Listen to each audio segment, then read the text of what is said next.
Story की शुरुआत में एक मरमेड सी से बाहर निकला। यहाँ 4 भाई हैं जिसमें से एक लीड का नाम है जेई। उनका एक और भाई है जिससे उन्हें मिलना है। जब वो उससे मिले तो उसने बताया कि वो जिस औरत से प्यार करता है वो उसे डिवोर्स देने वाली है। उनके रूल्स के हिसाब से अगर लेडी उन्हें छोड़ देती है तो वो बबल्स में बदल जाएंगे। उसने बताया कि वो आगे से किसी ह्यूमन के साथ प्यार में ना पड़े और अपनी लाइफ बचाएं। इतना बोलने के बाद वो बबल्स में बदल गया और गायब हो गया। जेई के भाइयों ने पूछा कि अब वो आगे क्या करेंगे। जेई ने उनसे कहा कि सी अब सेफ नहीं है, अंकल हाई उन्हें जल्द ही ढूंढ लेंगे, तो उन्हें किसी और सी में जाना चाहिए। इतने में अंकल हाई वहाँ पर आ गए। उन्हें देखकर चारों वहाँ से भाग गए। दूसरी तरफ अब हमें फीमेल लीड को दिखाया गया जिसका नाम म्याओ था। वहाँ एक प्रमोशन पार्टी चल रही थी जो सॉन्ग नान के लिए थी। सॉन्ग नान म्याओ का बॉयफ्रेंड था। सॉन्ग नान ने बताया कि बाई चिंग उसे पसंद करती है, इसलिए वो ग्रो कर पाया। अब बाई चिंग को दिखाया गया जो कंपनी की CEO है जिसमें सॉन्ग नान काम करता है। बाई चिंग ने म्याओ को थैंक्स कहा क्योंकि वो अपना होम स्टे बेचने के लिए तैयार हुई, लेकिन म्याओ को लगता है कि उसे कोई गलतफहमी हुई है। इसके बाद वो सॉन्ग नान को साइड में ले गई और कहा कि वो जानता है कि होम स्टे उसके लिए क्या है और वो इसे कभी भी नहीं बेचेगी। बाई चिंग ने जब सॉन्ग नान से पूछा तो उसने बताया कि वो जल्द ही म्याओ को प्रपोज करेगा और होम स्टे उनकी प्रॉपर्टी बन जाएगी।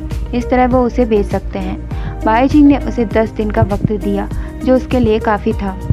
इधर अंकल हाई जेई के पीछे भाग रहे थे और उसे बोल रहे थे कि उसकी उम्र हो गई है तो उसे बच्चे पैदा करने हैं और उसे शादी कर लेनी चाहिए। उसे सबके लिए रोल मॉडल भी बनना चाहिए, लेकिन जेई को डर लगता है कि कहीं वो बबल्स ना बन जाए, इसलिए वो वहाँ से भाग गया और सी में कूद गया।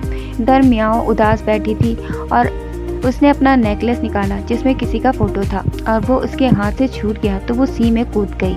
तभी वहाँ से जेई गुजरा। म्याओ ने उसे देखा और बस उसे किस कर लिया। किस करते ही जेई का पल म्याओ की बॉडी में चला गया और जोर की एनर्जी के साथ दोनों दूर जा गिरे।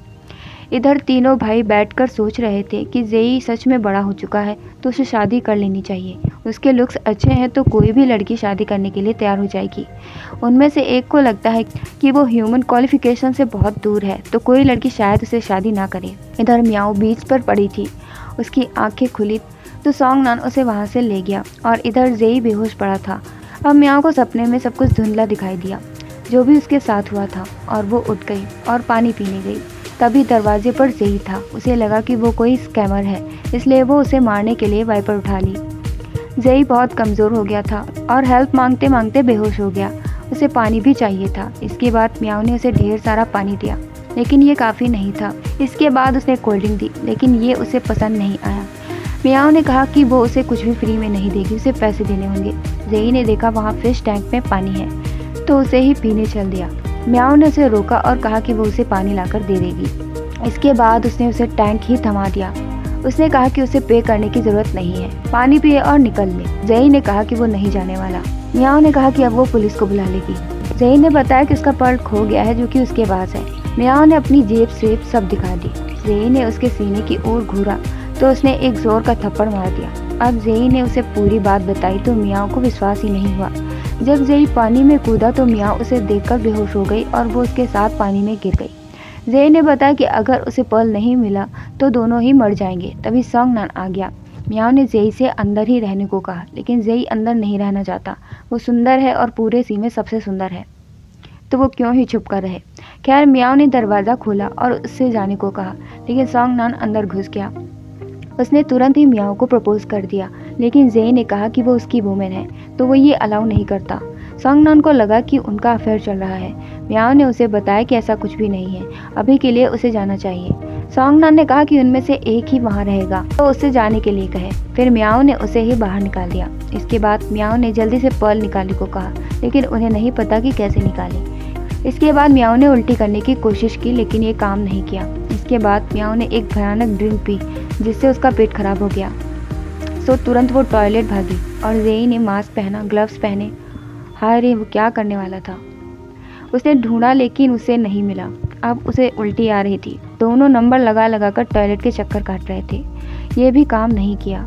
अब उन्हें याद आया कि पर्ल कैसे निकल गया था, लेकिन वो उसे किस करना नहीं चाहती, ना ही जेई। उसे औरतों से नफरत है, लेकिन उन्हें कुछ दिन तो साथ रहना होगा वरना दोनों ही मर जाएंगे। इसके बाद बाई चिंग को दिखाया गया।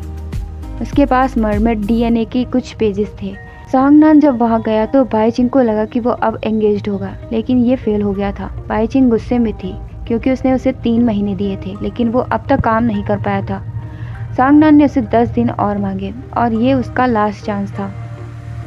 दूसरी तरफ होम स्टे में काम करने वाली वर्कर ने जॉब छोड़ दिया क्योंकि होम स्टे लॉस में जा रहा था और उसने सैलरी भी नहीं दी थी।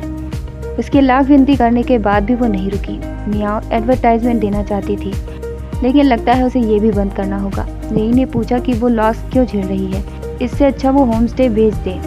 लेकिन उसका भाई मिसिंग है और वो एक ही जगह है जहाँ वो वापस आ सकता है। जेई ने बताया कि उसके भाइयों के पास घर नहीं है, फिर भी वो उन्हें ढूंढ लेता है। उन्हें पैसे भी कमाने की जरूरत नहीं पड़ती, उनकी लाइफ तो बेस्ट है। मियाओ ने उसे सफाई पर लगने को कहा। इसके बाद जेई बाहर टेबल साफ कर रहा था। कुछ लड़कियों ने उसे देखा तो वो उसके पीछे भागी और वो उसे देखकर वहां रुकना चाहती थी। मियाओ को लगा कि जेई इतना भी बेकार नहीं है। इसके बाद उसे मॉडल बनाकर बाहर खड़ा कर दिया। सब उसके पीछे पड़े थे, कोई उसकी फोटो ले रहा था और कोई उसे घूर रहा था। इतने में उसके भाई वहां से गुजरे। उसे देखकर उन्हें लगा कि उसे किडनैप कर लिया गया है, सो वो उसे वहां से भगा ले गए। मियाओ ने भी उनका पीछा किया और उसके भाइयों को पता चला कि उसका पर्ल उसके पास नहीं है। सो अब जेई उससे भीख मांग रहा था कि वो उसके भाइयों को रात भर रुकने दे। मियाओ इसके लिए तैयार नहीं थी। वहाँ सिर्फ 4 रूम्स थे और उसका बिजनेस कैसे चलेगा, लेकिन उसका बिजनेस वैसे भी कहाँ चल रहा है। बहुत मनाने के बाद उसने हाँ कर दी। अब चारों पानी में थे और अपनी पूंछ जोर जोर से हिला रहे थे। मियाओ ने उन्हें बताया कि कोई उनके बारे में जान जाएगा तो उन्हें बाहर निकल जाना चाहिए। इसके बाद भाई ने पूछा कि वो पर्ल उस लड़की तक पहुंचा कैसे। जो भी हो, उन्होंने पर्ल निकालने का रास्ता बताया, लेकिन ये सब वो ट्राई कर चुका था। इसके बाद उन्होंने सोचा कि मियाओ को मार देते हैं और पर्ल निकाल लेते हैं और वो चाकू लेकर कमरे में घुस गए। वो एक दूसरे को चाकू पास कर रहे थे और लास्ट में चाकू जेई के पास पहुंचा। वो डिस्कस कर ही रहे थे तभी मियाओ ने चाकू छीन लिया और अब चारों लाइन से खड़े थे। मियाओ ने पूछा वो आधी रात को कमरे में क्या कर रहे थे। उनमें से एक ने बता दिया कि वो उसे मारने आए थे। इसके बाद मियाओ ने उसे आंगन में ही बंद कर दिया और अब वो उसे खुलवाने की कोशिश कर रहे थे, लेकिन ये किसी काम का नहीं था। अब भाइयों ने पूछा कि वो पर्ल आखिर उससे मिला कैसे। जब जेई ने बताया तो भाइयों को लगा कि उसने अपनी फर्स्ट किस खो दी है। जेई के हिसाब से ये सिर्फ CPR था। जो भी हो, पहली किस उसने खो दी है और बिना पर्ल के वो बबल बन जाएगा। जेसी, जो उनमें से एक भाई है, उसके पास मरमेड इंसाइक्लोपीडिया है, लेकिन उनमें से कुछ पेजेस गायब हैं। वो भी नहीं जानता कि क्या करें। उन्हें लगा शायद फिर से किस करने से पर्ल बाहर आ जाएगा। अब सुबह हो चुकी थी और एक कस्टमर ने केक में कीड़ा डाल दिया और नाटक करने लगा। उसे रिपोर्ट करने की धमकी दी। बाहर हंगामा हुआ तो चारों बाहर आ गए और कहा कि केक बिल्कुल ठीक है। तभी सांगनान वहां आया। उसने मियाओ से मैटर सॉल्व करने को कहा। वो चाहता था कि मियाओ उसे पैसे देकर मामला सॉर्ट आउट करे, लेकिन मियाओ इसके लिए तैयार नहीं थी। सांगनान पूरी कोशिश कर रहा था कि वो होम स्टे बेच दे, लेकिन मियाओ इसे कभी भी बेचने वाली नहीं थी। उसने पुलिस को कॉल करने की कोशिश की, जिस पर जेई ने उसका साथ दिया। तभी वो आदमी हंगामा करने लगा कि वो होम स्टे की रिपोर्ट करके इसे बंद करवा देगा। जेई ने पैसे देने के लिए हाँ बोला तो उन्होंने हंगामा कर दिया कि वो सबूत मिटाने की कोशिश कर रहे हैं। छीना झपटी में उसके जेब से बैग गिरा जिसमें कि वॉर्म्स थे। वो तुरंत माफ़ी मांगकर वहाँ से भाग गया। इसके बाद जेई मियाओ को पकड़ कर ले गया।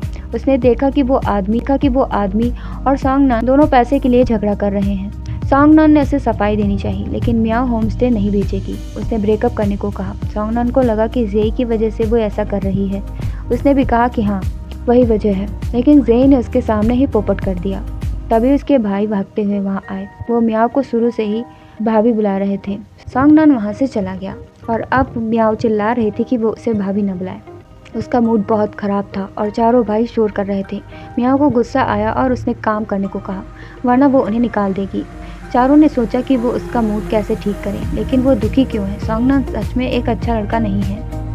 नेक्स्ट डे दिखाया गया कि चारों काम कर रहे हैं, लड़कियों को खुश कर रहे हैं। कोई खाना सर्व कर रहा है और कोई एंटरटेनमेंट कर रहा है, और यही मियाओ की कल्पना है।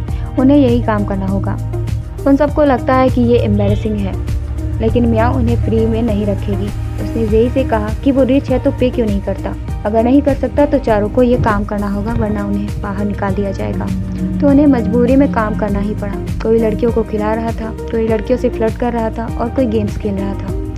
जेई काउंटर पर था क्योंकि उसे इंसानों से डर लगता है। सो होम स्टे बहुत अच्छा चल रहा था। दूसरी तरफ बाईचिंग को पता चला कि मियाओ ने 4 लड़कों को रखा है और होम स्टे बहुत अच्छे से चल रहा है। उसने ट्रबल मेकर को ही उठाने को कहा। इधर काम अच्छे से चल रहा था। मियाओ किसी काम से बाहर निकली और उसे कुछ लोगों ने पकड़ लिया। जेई को महसूस हुआ कि उसका पर्ल खतरे में है तो वो भी बाहर भागा, लेकिन उसे भी पकड़ लिया गया। इसके बाद बाईजिंग ने जेई के हाथ में ब्रेसलेट देखा तो वो जान गई कि वो एक मरमैन है। जब उसने देखा तो उसे पता चला कि उसके पास पर्ल नहीं है, लेकिन जब मियाओ को देखा तो वो पर्ल उसके पास था। वो सोच में पड़ गई कि आखिर उसके पास पर्ल क्यों है। उसने उनके लिए थोड़ी मुश्किल करने को कहा और चली गई। इसके बाद उन्हें होश आया और वो बाहर निकले तो लोगों ने उन पर हमला कर दिया और इस बीच जेई घायल हो गया और वो हॉस्पिटल नहीं जा सकता था। उसे कहीं पानी में जाना था। मियाओ उसे पब्लिक बाथ में ले गई और पूरी जगह बुक कर ली। रिसेप्शनिस्ट को वो थोड़ा अजीब लगा, लेकिन उसे देना ही पड़ा। अब दोनों पानी में थे और जेई बेहोश हो रहा था। उसने इस टाइम में भी मियाओ से कहा कि वो उसे फ्री में पानी पीने दे। मियाओ ने कहा कि वो उससे पानी के लिए पैसे नहीं मांगेगी, लेकिन वो तब तक पानी नहीं पी सकता जब तक कि वो बैंक करप्ट हो जाए। इसके बाद मियाओ को वो थोड़ा सा पसंद आ रहा था और वो उसके साथ केयरिंग भी थी। थोड़ी देर बाद जब वो बाहर निकले तो बिल देखकर उनका दिमाग हिल गया। इतना ज़्यादा था कि उनके पास पैसे भी नहीं थे। मियाओ ने डिस्काउंट मांगा, लेकिन ये मुश्किल ही लग रहा था। तभी तीनों भाई वहाँ आए और पूछा वो वहाँ क्या कर रहे थे। उनकी बकवास खत्म होने वाली नहीं थी तो पैसे कौन देने वाला था। जेई अपने भाई को साइड में ले गया और पूछा कि क्या वो उसके साथ हमेशा अच्छे से बिहेव नहीं करता तो वो कुछ करेगा और वो बुरा न माने। उसने उसे चुटकी काटी और उसका आंसू ले लिया। ये तुरंत मोती बन चुका था। उसने वो मियाओ को दे दिया। अब सब वापस आ गए थे और खाना खा रहे थे। मियाओ ने एक पीस जेई के बाउल में रखा और कहा कि क्या वो उसे ऐसे और मोती लाकर दे सकता है, लेकिन जेई ये नहीं करेगा। इसके बाद मियाओ अंदर भाग गई और ज़ोर से चीखी। सबने जाकर देखा तो उसने जेई को कमरे में खींच लिया और दिखाया कि उसके शरीर पर एक नीला घाव है। शायद वो फीस बनती जा रही थी। जेई के पास कोई रास्ता नहीं था। उसने बताया कि शायद किस करने से पर्ल बाहर निकल जाएगा, लेकिन वो नहीं करना चाहता। मियाओ ने उसे खींच लिया और किस कर लिया। इधर बाकी भाइयों को लगा कि कहीं मियाओ उसे खा न गई हो और दरवाज़ा खोल दिया। दोनों को ऐसे देखकर सब शर्मा गए और बाहर आ गए। उन्होंने पूछा कि क्या पर्ल बाहर आया। जेई ने बताया कि वो इतना कंफर्टेबल था कि उसे याद ही नहीं रहा। इसके बाद उसे फिर से कमरे में धक्का दे दिया गया और दोबारा यही करने को कहा। सब वहीं पर खड़े उसे घूर रहे थे तो उसने उन्हें भगा दिया। दोनों ने फिर से किस किया, लेकिन पर्ल बाहर नहीं आया। यहाँ पर जेई किस को फील कर रहा था, लेकिन मियाओ के लिए ये एक काम जैसा था। पर्ल बाहर नहीं आया तो दोनों ने सोचा कि शायद वो सही से नहीं कर रहे हैं। इसके बाद जेई ने उसे उठा लिया। दोनों ने फिर से किस किया, लेकिन अभी भी पर्ल बाहर नहीं आया। अब उन्हें लगा कि शायद माहौल अच्छा नहीं है तो दोनों पानी में गए। वहाँ किस किया, लेकिन जेई अब सांस नहीं ले पा रहा था क्योंकि अब उसके पास पर्ल नहीं है। इसके बाद अंकल हाई होम स्टे में आ गए और साथ में एक लड़की मोमो को भी ले आए। वो चाहते थे कि जेई उससे शादी कर ले। तभी मियाओ वहाँ आई और कहा कि वो ये अलाउ नहीं करती। इसके बाद वो अंकल को बाहर ले गए और बताया कि वो मियाओ के साथ हैं, लेकिन अंकल को वो सही नहीं लग रही थी। जेई ने बताया कि उसका पर्ल मियाओ के पास है और वो नहीं जानते कि कैसे निकालें, जैसे कि इंसाइक्लोपीडिया में भी इसका कोई इलाज नहीं था। अंकल ने जब पूछा कि वो पर्ल मियाओ को मिला कैसे तो वो चौंक गए। उनके लिए ये शादी थी, जेई के लिए ये बस एक पर्ल निकालने की कोशिश थी। अंकल ने पूछा कि उसका पर्ल किस कलर का था तो उसने बताया कि वो सबकी तरह ब्लू था। अंकल ने बताया कि जब मरमन प्यार में पड़ता है तो पर्ल रेड हो जाता है। फिलहाल पर्ल कैसे निकाली ये अंकल को भी नहीं पता है। आज के लिए इस पार्ट को यहीं पर ख़त्म करते हैं। मैंने आधी स्टोरी एक्सप्लेन कर दी है तो आगे की स्टोरी नेक्स्ट पार्ट में अपलोड करूँगी। Thanks for watching guys. Please like, share, comment and subscribe.